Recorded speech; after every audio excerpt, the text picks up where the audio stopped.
Oh, there you are. This is gonna sound a little weird, but one of the hardest questions I get is, am I a hunter? And my answer is, well, it's complicated. You see, because I've hunted elk, I've hunted buffalo, I've hunted hogs, I've done some pretty epic hunts, but they're far few and in between. But can I call myself a hunter? I'm not really sure.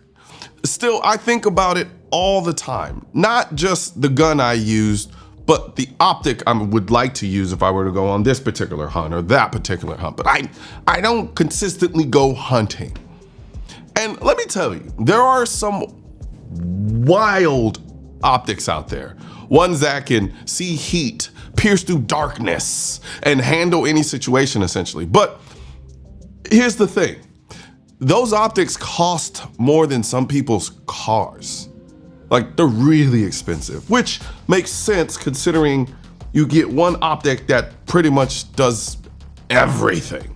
So when DNT reached out to me and said, hey, we've got an optic that does all of the cool stuff that those $6,000, $7,000, $8,000, $10,000 optics do for about $1,000, I'm like, okay, but what's the catch? Like, really, what's the catch?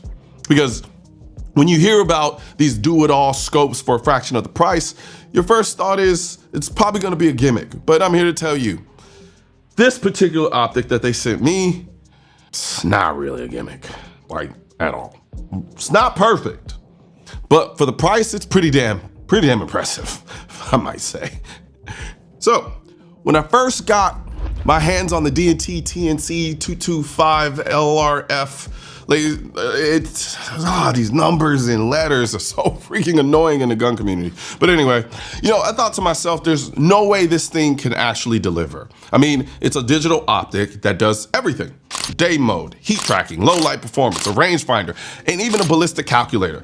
That's a lot of technology for a scope to have, period, much less one for about $1,000. And I expected it to feel cheap, like one of those knockoff gadgets you regret buying the second you try it. But you know what? It works, and it works well enough to surprise the hell out of me, because my expectation level for this thing were actually really freaking low.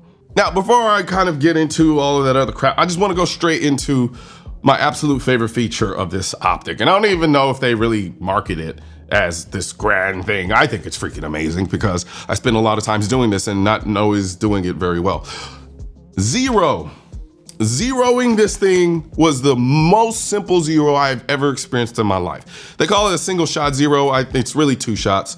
But when I say this is my favorite feature on this thing, well, not the complete favorite feature, but it's up there. It's my favorite. It's my favorite just because, like I said, my experience with zeroing has been a long, obnoxious, and just mind-numbing experience. But here's how it works. You take your first shot at a target, let's say at about 100 yards. And if you're off low and to the left, for example, you freeze the image on the screen, and then you move the reticle within the scope to match where the shot actually hit. The scope does all the math for you, and just like that, you're zeroed. 1 or 2 shots, and you're good to go. If you've ever spent a box of ammo and a half, your patience trying to zero a rifle is pretty shitty right about now, because I've experienced it multiple times. So this, to me, is insane. So this is me doing this 1 or 2 shot zero. All right, so I moved up to 50. I moved up to 50 yards just because it's harder to see after just at 100 to get a 100-yard zero to see this, what I'm about to show you very clearly. All right, so as you can see, I have 1 shot on the bottom left and 1 shot on the top right. So basically, those shots were just me to throw off my zero the first time I did this. So now I'm doing the zero. I'm acting as if I did the zero for the first time. So how's this? This is how it looks. So basically, so here, all right. So let's say I want my zero to be dead center mass in the center here. All right. So I'll go ahead. I'm gonna take my first shot. This is where I want my zero to be. right here. Alright. Alright, so as you can see, the shot actually hit here. So, what we would do is we go into the menu, alright, and then we scroll down to 0. Alright, so now what I'm going to do is I'm going to take a snapshot of my hold of where I was holding before. So, hold here. So that's my hold. That's my snapshot. Alright. So now what I'm going to do is move my y-x-axis. So the x-axis, so I need to move my shot up. Well, let's move to the x, move left and right. So move it here. Boom. Now let's go to the y-axis.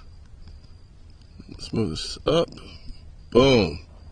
Let's get a little, right there's good. Let's go back to the x a little bit.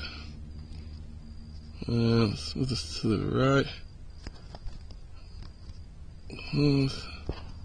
Right there. Alright. So then lock that in. Alright, so at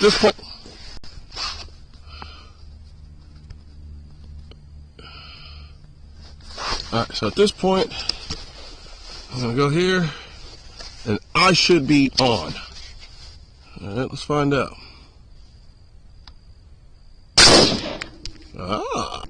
Turn on. Now I'm a little high, but as you can see, okay, no, let's do it again. So,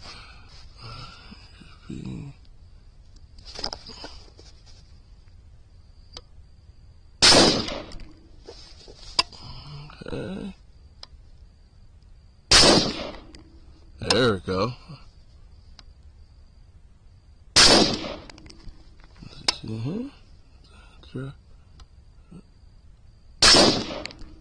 Every optic should have this feature, but here's the thing. It's only possible because this is a digital optic, not your traditional glass scope. And for me, that alone makes this thing worth a second look. Now let's keep it real. This is not going to replace your higher end glass scopes. At least I don't think so. And if that was their intentions, it doesn't. Don't think they say that, but it's not going to. It's not meant to. Really, if I really think about it, they don't claim that. It's not meant to. The clarity on this thing maxes out around 200 yards in the real world. There's some scientific number that I don't really understand. So I'm just gonna speak plainly in how it works in the real world. I'd say about 200 yards is kind of your, okay. So, actually, I'd say pushing it, you could see pretty well up until about 500 yards. I just say 200 yards to be on the safe side if you're looking for absolute clarity. And a lot of it is depending on the light and the environment. Beyond that, it starts to lose some of the finer details. So if you're looking to shoot at 500 yards, you can do it, especially if we're talking about animals that are typically within the sizes that they are. You can do that pretty simply. I mean, you could really push it. I was taking it out and I was shooting, when I was shooting at my range, I could see the targets at 1,000. I wasn't shooting out to 1,000 because I was shooting 5.56. But I mean, I was, I could punch out there a little bit. But the sweet spot is, to me, they probably don't, I don't know.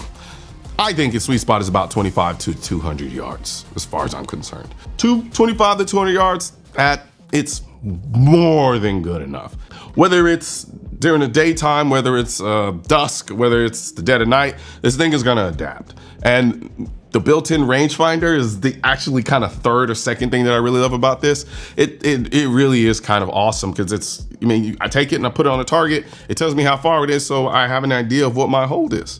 So you take that 1 to single shot, 1 to 2 shot, 0, then you have the rangefinder in here, and then, oh man, this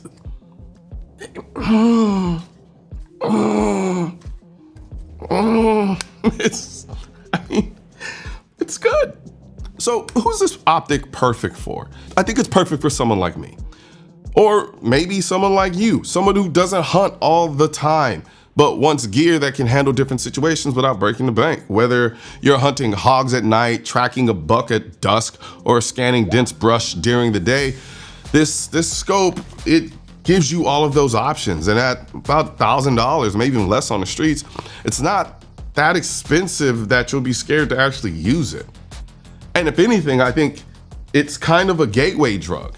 It's really good enough for somebody who's like, I'm not that invested in hunting, but I do hunt, but I'm not that invested to spend $8,000, $9,000 on an optic, but this gives me enough to do what I want to do. But even if I wanted to step up into that level at some point, this is a great gateway drug.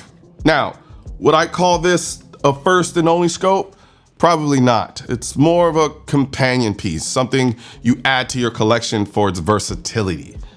That said, if your budget's tight and you just really, really needed to squeeze it and make it your only optic, maybe. The problem is that the daytime view, like I said, the clarity isn't as good or anywhere near as good as your kind of traditional style scope because it's digital. And again, we're talking about $1,000 here. It's not gonna be as clear as $9,000 optics.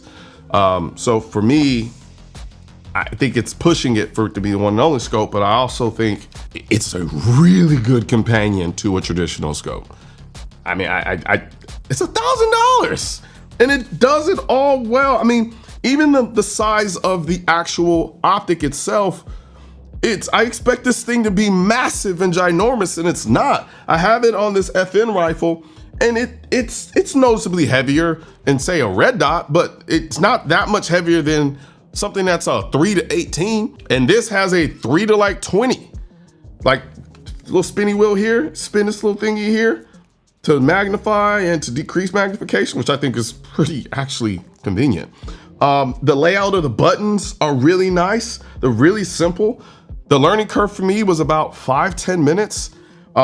Initially is a little overwhelming because you're just kind of like, wait, what? But then when you stop overthinking it, it really makes a lot of sense. This eyepiece here, which allows me to, I was using this during a very sunny day. It's kind of hard to film at night, but it almost kind of creates a very intimate relationship with the optic because you kind of have this piece here, and then it's like you're watching a movie of what you're looking at downrange. It's a kind of cool sensation, if I'm gonna be honest. And then again, a lot of this here is like you have the button for the range finding component. Like it's a well thought out piece. And for $1,000, that's impressive, man. I'm not gonna lie to you. This was impressive. The menu system is very intuitive. Honestly, once you understand how to get to the layouts, the menu system is pretty simple. If you know how to work a phone, you can work this bad boy.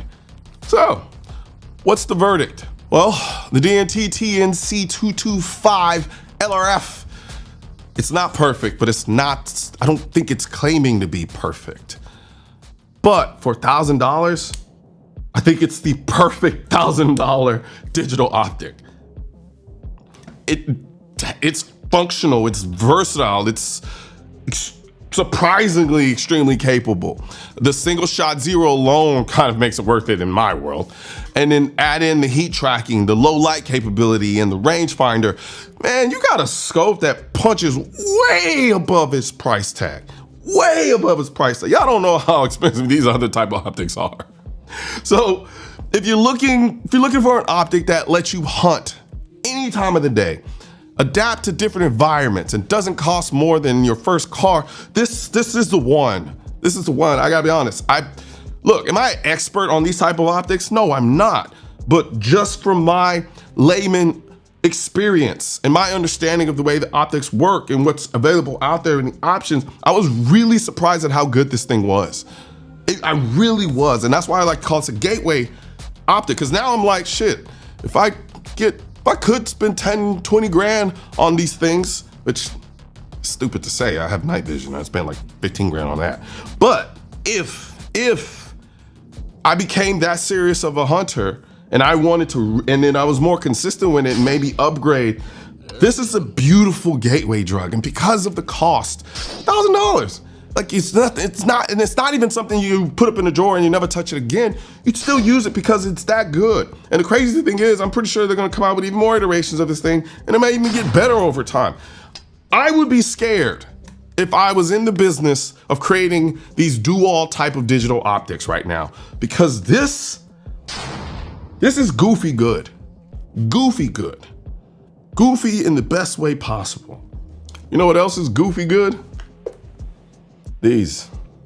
The AKT1 Blackouts. My favorite in-ear hearing protection. These are goofy good.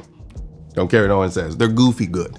And the reason why they're goofy good for me is I've been through scores of Hearing Pro in my life. I mean a ton. And these by far to me are the best when it comes to in-ear. Just especially considering the amount of features that it has. You have the noise canceling, you have the ability to take phone calls, you have the ability to listen to your music. It has active noise blocking. It gives you spatial awareness. These are my favorites. These are my absolute favorites. So I'm gonna put a link in the description section of this video for you guys to check out these because they're goofy good. And yeah, goofy good, goofy good. This DNT Optic is goofy good. I'm not saying that $1,000 is pennies, but comparatively, goofy good. One thing's for certain and two things are for sure. Politicians and tech giants don't want gun content to be recommended to you. And we're all fighting this culture war together. Now you can help do your part by liking, commenting, subscribing to the channel, but most importantly, sharing this video with at least one person. Together we can stop the suppression of our 2A rights. And don't forget to click the link in the description section of this video for the products that I mentioned in this video.